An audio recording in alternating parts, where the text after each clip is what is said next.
J'introduis donc Gabrielle Esizit. Donc, je vais vous présenter pendant que vous allez à la tribune. Gabrielle, vous êtes violoniste, vous êtes également musicologue. Vous êtes inscrite en thèse, vous préparez une thèse consacrée à la propagande diplomatique, management et artistes citoyens, l'Association française d'action artistique et des musiciens français aux États-Unis entre 1922 et 1970, donc sous la direction de Rémi Campos à l'École des hautes études en sciences sociales. Et vous êtes également étudiante au CNSM de Paris. Vous avez suivi diverses classes et vous suivez diverses classes d'érudition. C'est ça. Et aujourd'hui, vous allez nous parler du sujet qui avait été au centre de vos recherches de master que j'avais eu le plaisir de diriger donc à la Sorbonne. Et vous allez nous parler d'une pianiste qui n'est pas, qui sort un peu des bornes chronologiques de nos entretiens, mais qui a été une grande ambassadrice de la musique ancienne aussi, même si elle l'a joué au piano, Gabi Casatsu. On a oublié un S sur le programme. Désolée. Donc, Gabi Casatsu, ambassadrice du répertoire baroque pour clavier. Et on va voir que le mot ambassadrice n'est pas une simple métaphore dans son cas. Bonjour, merci beaucoup pour l'introduction. Je vais essayer d'apporter un regard un peu moderne, disons, sur le répertoire baroque. Donc, souvent, lorsqu'on pense à l'implication de l'État dans l'art, on pense aux commandes officielles à des peintres ou aux commandes aux compositeurs sous le Front populaire, notamment. Dans son livre Du salon au concert à Paris sous la Troisième République, Myriam Ximénez avait justement souligné le manque d'implication de l'État dans l'art, donc d'où le rôle des mécènes. Néanmoins, dès la Première Guerre mondiale, la France commence à utiliser les arts français comme moyen de propagande et les artistes comme agents de cette propagande. Ainsi, le gouvernement commence à envoyer des troupes d'artistes à l'étranger, et donc notamment aux États-Unis.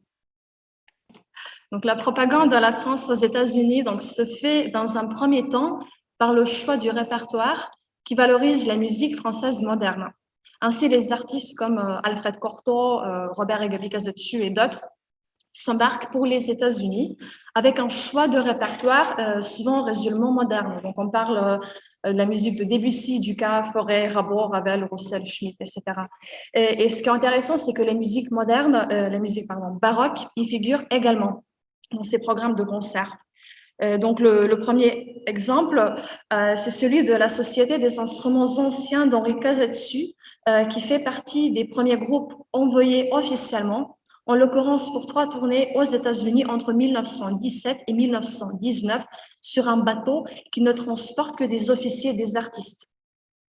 Donc, qu'est-ce que c'est que cette société? Donc, elle est créée en 1900 par Henri Casatsu et son président, donc c'est Camille Saint-Saëns. Et cette société regroupe un quatuor de viols, donc on a un canton, viol d'amour, viol de gambe, basse de violon, et il y a également un clavecin qui accompagne souvent. Donc, le travail d'Henri Casatsu consiste à fouiller inlassablement toutes les bibliothèques de France et de l'étranger, aller voir dans les collections des amateurs afin de recueillir un ensemble d'œuvres exquises des XVIIe à XVIIIe siècle. Donc, on trouve notamment des œuvres de Marais, Martini, Bach, Hammond, Monteclair, etc. Avec la création de l'Association française d'action artistique en 1922, certaines tournées vont bénéficier d'un soutien financier et d'un label d'une tournée officielle soutenue par l'État. Car en fait, le but même de cette association était de soutenir financièrement et moralement des individus et donc des tournées en choisissant des artistes dignes de représenter la France à l'étranger. Et donc, le plus souvent, ces artistes-là étaient issus du Conservatoire de Paris, donc les premiers prix du Conservatoire de Paris. Donc, ces artistes deviennent alors des ambassadeurs. Ils jouent le rôle de conseil auprès des diplomates français et d'influence auprès des Américains. Donc, c'est dans ce contexte que les pianistes Robert et Gabi Casatsu sont considérés comme l'un des meilleurs agents d'influence de la musique française aux États-Unis. vu le contexte politique de l'époque, en fait, cette exportation de la musique française, elle est faite vraiment dans le but de essayer de combattre l'arène de la musique allemande aux États-Unis, car on connaît que depuis le 19e siècle, depuis les Dames Roches, etc., c'est vraiment le répertoire allemand qui est le plus souvent programmé aux États-Unis. Donc, l'Association française d'action artistique, en exportant le répertoire français, va justement essayer en fait de remettre un tout petit peu au même niveau les musiques françaises à côté des influences italo-germaniques, on pourrait même dire. Donc, les musiciens français ont donc pour mission d'exporter leur talent et le répertoire français, encore rarement joué aux États-Unis dans les années 1920-1940. Comme le remarque François Skorilski, les États-Unis, c'est un pays où les domaines de la musique et du théâtre sont traditionnellement abandonnés à la liberté du marché et des impresarios, ce qui pose donc plusieurs problèmes de la diffusion aux artistes et aux œuvres qui n'ont pas l'air de plaire à ceux qui contrôlent le marché culturel américain. Donc, notamment, la musique baroque, elle a plus de mal à s'imposer sur le marché américain. Et grâce à certains musiciens comme Robert et Gaby Kazetsu, le public de la musique française ne cessera de s'élargir sous l'influence des musiciens français exilés. Cependant, en parlant de ces artistes français, Alain Duboscla souligne une problématique.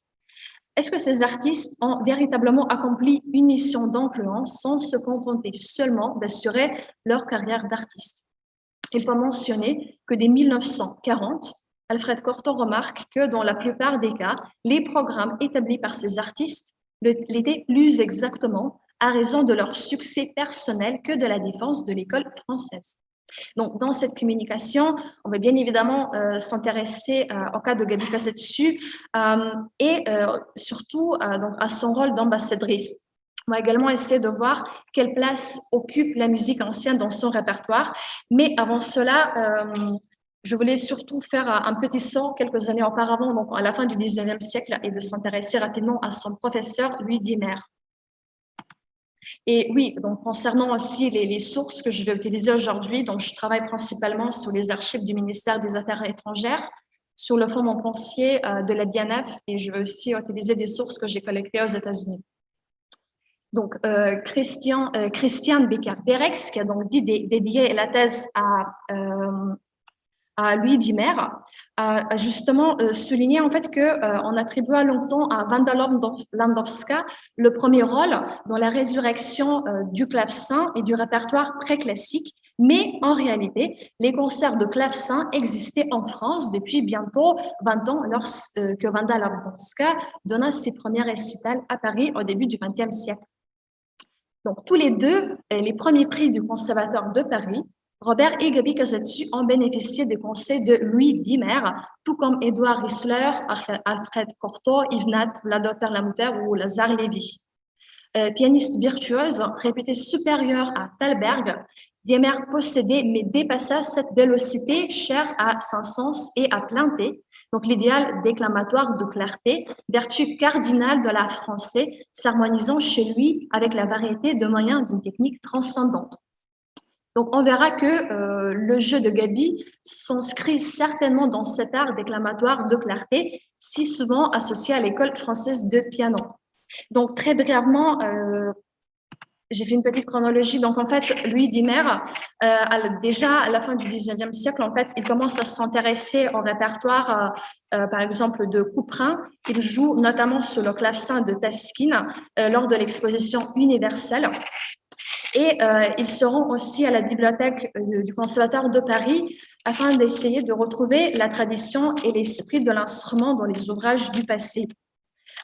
Il étudie notamment l'art de toucher le clavecin et adapte ses conseils de Couperin dans son jeu. Et ce qui est aussi intéressant, c'est qu'en fait, à la fin du 19e siècle, en fait, il commence à faire des éditions complètes, par exemple des pièces de clavecin de François Couperin et des clavecinistes français chez Durand et chez Eugèle.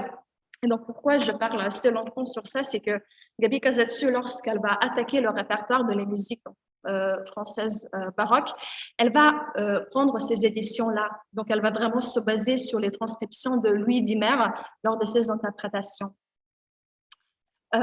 Donc, tout à fait dans cette même tradition du répertoire exploité par Diemer, où on trouve donc les œuvres de Couperin, mais aussi de Daquin et de Rameau. Et Gaby Casadesus, elle va reprendre les mêmes œuvres dans son répertoire.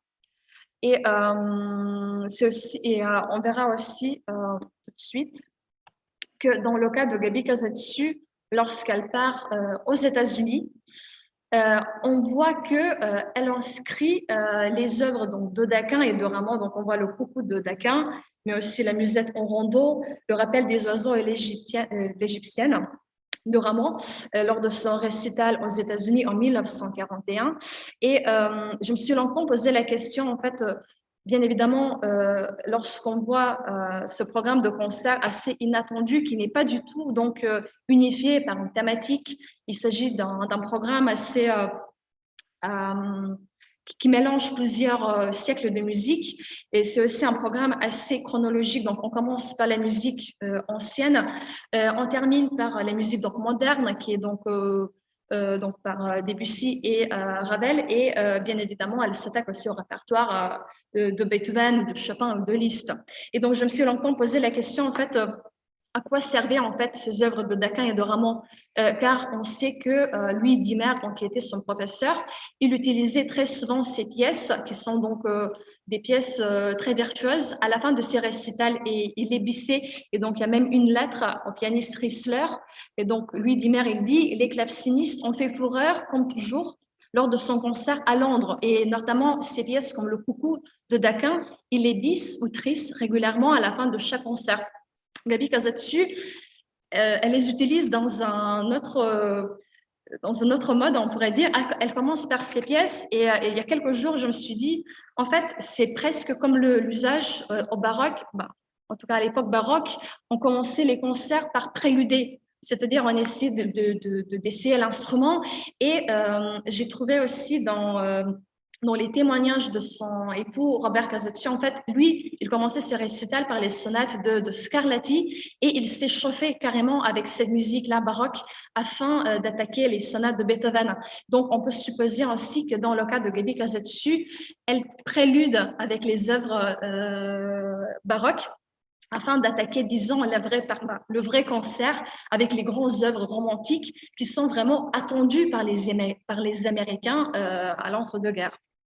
Donc, entre 1942 et 1945, Gaby Casadesus enregistre aux États-Unis 4 albums dédiés à la musique française. Parmi les œuvres des compositeurs comme Ravel, Debussy, Satie, Fauré et Chabrier figurent également quelques morceaux donc, de Rameau et de Couperin qu'elle enregistre au piano et donc probablement sur un Steinway, car on sait que l'artiste faisait partie des Steinway Artists. Donc, quand elle voyageait aux États-Unis, quand elle donnait des concerts, elle jouait uniquement sur le piano Steinway. Donc, ça, c'est pas quelque chose d'original, car en France, il y avait des artistes qui jouaient, par exemple, qu'avec des Pleyel. Donc, je vous propose d'écouter quelques extraits. Donc, peut-être un petit extrait des Barricades mystérieuses. Donc, on ne connaît pas l'instrument, mais ça peut être probablement un Steinway. Donc, ça a été enregistré aux États-Unis, et j'espère que ça va marcher.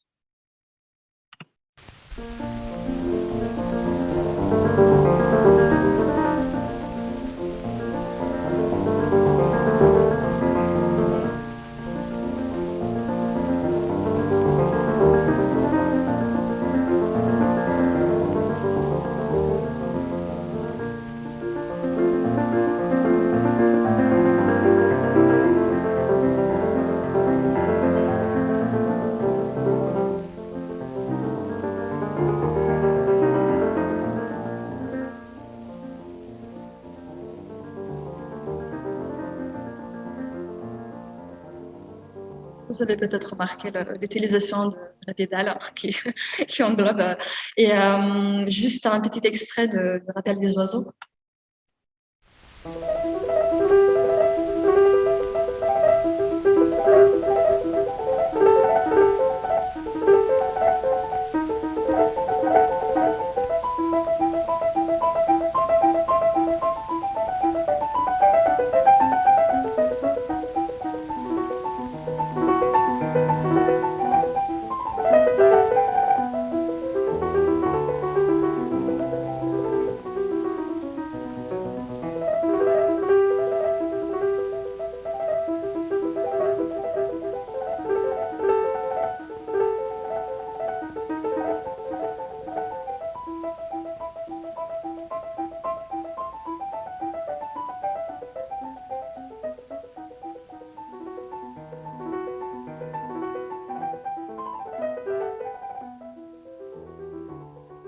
Gaby Casetsu, elle s'est prononcée très souvent sur le fait que dans ses interprétations, elle essayait toujours d'être au plus proche d'un texte écrit. Donc, je ne sais pas qu'est-ce que vous en pensez, mais en tout cas, lors de ses enregistrements, elle utilise très sûrement les transcriptions qui ont été faites par Louis Dimer, donc à la fin du 19e siècle, au début du 20e.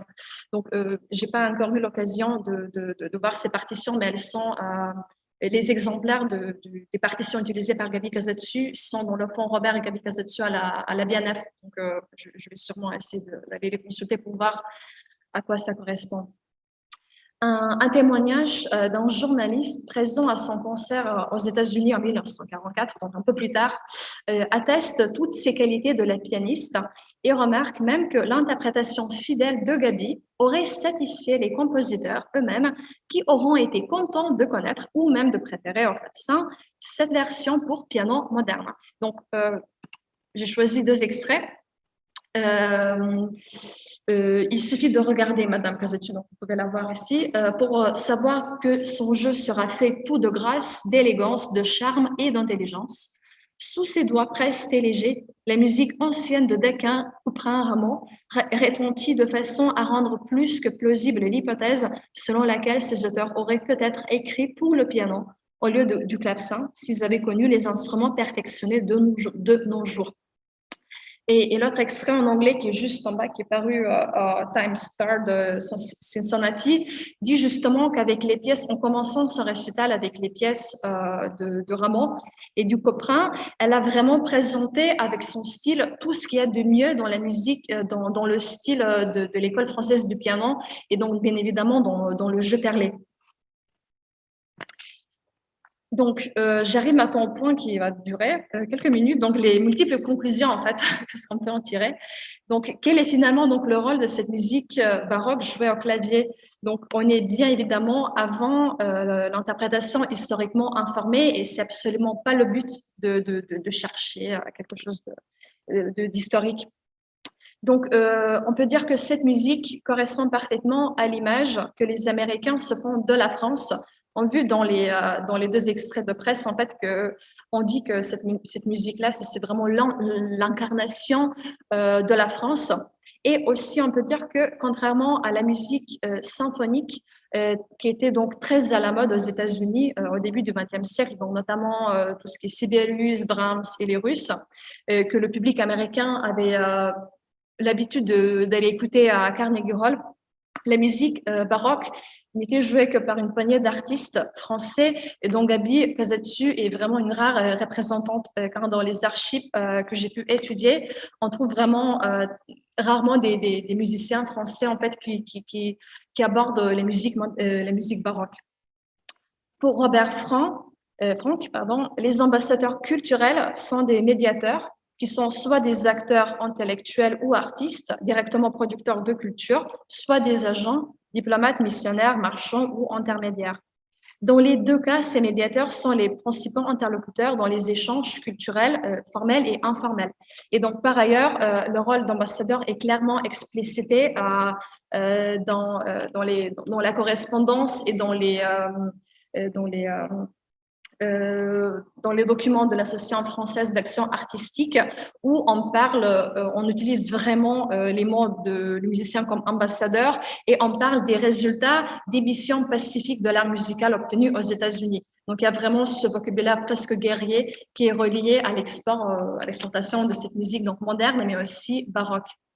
Donc, soucieuse aussi de connaître les résultats de son intervention, l'Association française d'action artistique suivait chaque tournée subventionnée grâce à une section de renseignement auparavant réservée aux sphères politiques.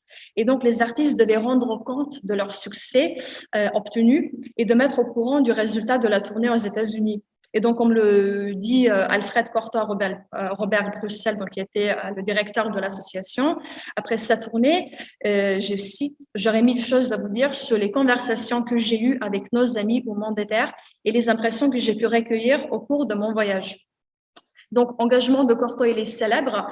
Donc, dès 1916, il s'engage auprès du service de décentralisation artistique à l'étranger. Et même si Gabi Casatsu, elle n'avait pas vraiment un rôle, disons, officiel, elle était quand même considérée comme l'ambassadrice, car elle était donc financée par l'État. Et on sait bien, quand on est financé par l'État, on doit bien rendre les comptes. Et l'État suit aussi qu'est-ce qu'on fait avec cet argent-là, notamment aux États-Unis. Donc, comment mesurer donc finalement le succès obtenu? Donc, bien évidemment, par la programmation de la musique française. À la fin de chaque année, vu que c'est une association, dans les comptes rendus, on peut trouver des phrases qu'à la fin de l'année, la cause française n'est plus victime des tendances germano-italiennes. Et aussi, un autre résultat, c'est aussi, comment dire, directement lié au goût du public américain. Donc, la musique baroque s'inscrit juste un truc que j'ai oublié, donc c'est le cas de Gabi Casatsu. Donc, la musique baroque s'inscrit parfaitement dans cette exportation de la musique française ancienne et moderne aux États-Unis et partout à l'étranger.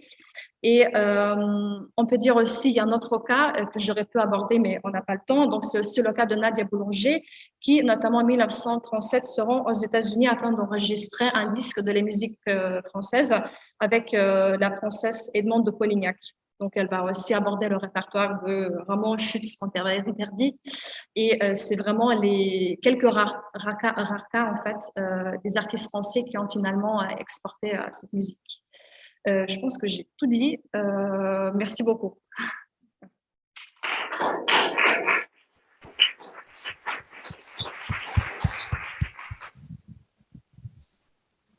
Merci beaucoup, Gabriel, et aussi de nous avoir fait entendre le toucher absolument merveilleux de Gabi Casatsu. Et même si ça n'est pas du tout historiquement informé, je pense qu'on on est tous charmés par la façon dont elle interprète ses partitions.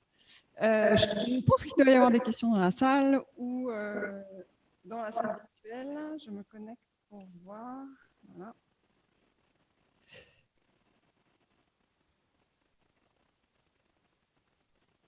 Non, pas encore. Je vais lancer la discussion alors. Je me posais la question si l'interprétation du répertoire français baroque par Gabi Casatsu et les couleurs qu'elle trouve, essayer de faire, justement, de recréer cette image un peu française de la musique, mais qui en fait vient quand même après Debussy et Ravel, etc. Donc s'il n'y a pas, et elle-même, elle s'inscrivait dans une tradition ravelienne, si je me trompe pas. Hein.